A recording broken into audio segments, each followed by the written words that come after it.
वर्षाखेरीसह राज्यात पाऊस धुमाकूळ घालण्याची शक्यता वर्तवली गेली आहे। जोरदार पावसासह काही ठिकाणी गारपीट होण्याचीही शक्यता आहे। मध्य महाराष्ट्र, मराठवाडा आणि विदर्भात पुढचे 4 दिवस जोरदार पावसाचा अंदाज आहे। राज्यातील थंडी कमी झाली असून येत्या काही दिवसांत तापमानात 2 ते 4 अंश सेल्सिअसनं वाढ होण्याची शक्यता आहे। तर पुढील 4 दिवस डिसेंबरला हवामान विभागानं काही जिल्ह्यांना पावसाचा अलर्ट सुद्धा जारी केलाय।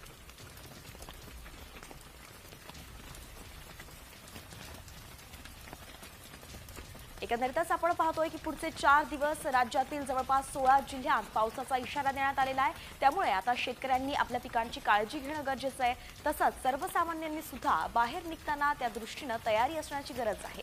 नेमकं कोणकोणत्या जिल्ह्यांना पावसाचा अलर्ट जारी केलाय त्यामध्ये अमरावती, बुलढाणा, वर्धा या जिल्ह्यांचा सुद्धा समावेश आहे।